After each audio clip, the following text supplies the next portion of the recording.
Welcome back to Blind Back Hobbies for part 2 of the zenithal highlighting tutorials. Today I'll be showing you how to create a specific kind of lighting that many of us in Yorkshire are more than familiar with. Picture this: you've worked hard, scrimped and saved all year and you're determined to enjoy your one union mandated weekend off from the pit. Your better half is smiling and the little one's playing happily in the sand. You're comfortable, warm and content. You've come to Costa del Whitby and you've settled on the beach ready to drink it all in. You've fish and chips in one hand and an ice cream in the other. All around you are happy.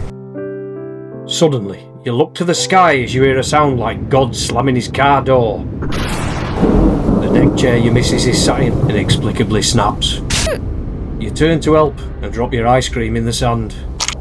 A wandering tramp knocks over the baby's sandcastle before tripping and snapping his neck, traumatising the child for life.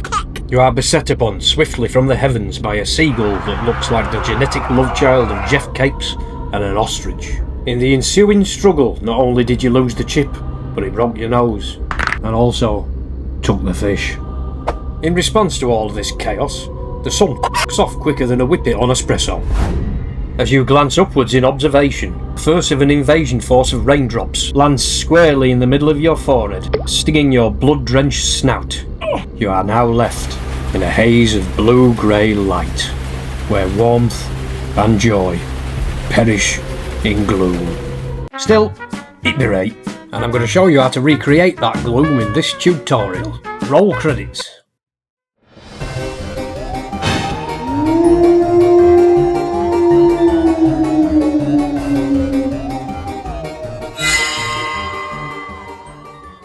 I've started off by highlighting in a neutral grey, and much the same as the last Zenith highlight tutorial, we're going to stick to that same upper angle for our light source. We'll be using Technical Nighthawk Gloom to create the shadows. We will be covering the entire miniature with this, but we're going to start from underneath, just to make sure that we get into all those little nooks and crannies. Nighthawk Gloom has been available in 2 versions. The older technical paint, which is the one that I've got here, which I believe is out of print and can sometimes be difficult to get hold of, and the newer version, which is contrast paint. They work in very similar ways, although not identically, and I do personally prefer the way that the old technical version covers. Obviously it's a little bit more flat compared to the contrast paint, but that's what you'd expect. Started from underneath, like I said, to create smooth, even layers, and what we're doing is we're just trying to fill in all the little gaps underneath, so that when we continue on to our mid-tones, everything that needs to be a shadow should have already been covered by this nice night haunt dark blue gloom.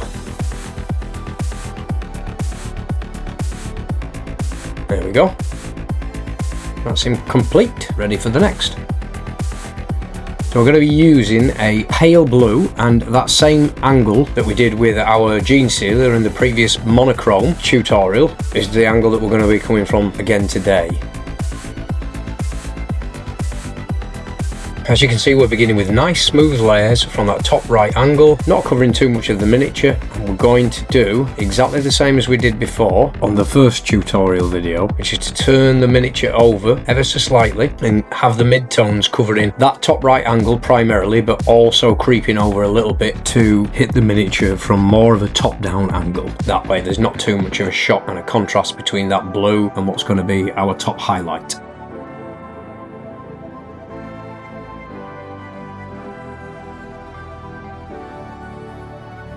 If I just turn him upside down here, you'll be able to see that that's coming together nicely already. And that's our angle for our light source, and he's still got all those nice dark shadows underneath. And you can see here that that pale blue has just crept as planned onto that back leg, but it's mainly hitting that front leg and the front of the miniature.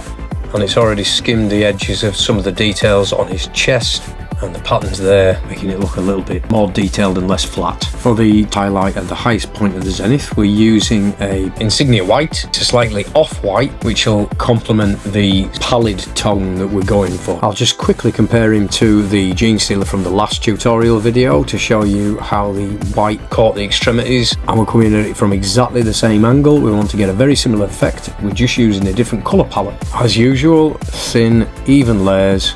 But this time round we are restricting the area that we're allowing the paint to fall even more, because this is supposed to be the high point. The light catches. Go over it again if we want to brighten this highlight more. And remember that once we've glazed this or used contrast paint or whatever we're going to do with it when we actually paint it, the whiter that it is at the top, the more true to the colour that you're going to be using it will be. Now, I've actually been a little bit sneaky here as well, and there's a reason that we've stuck to pre-made colours, and that is that one option for painting this is to mix the pre-made mid-tones and highlight tone with whatever colour you want to use on the miniature as well. So say for example we're going to do his head in a flesh colour. For the mid-tones you could simply mix this pale blue with that flesh tone to create the underneath and blend in nicely with those shadows, and then simply mix it in with the white insignia at the top for the highlights. And you could even carry on further if you've got a wet palette all the way through to the top and back to that insignia white. This should work for any colour that you're planning to use on the model. The shadow should darken up nicely as well with a black ink, a wash or even a contrast paint. Or you could use a nice yellow from exactly the same top zenith angle but a tiny bit less applied, so that you can still see the white of the top highlight showing through, and the yellow will just cover a little bit more of that top section. That'll give you a lovely sort of candlelight glow. There really are quite a few nice options for this type of zenith. Thank you for watching. Please like, share, and subscribe. See you next time.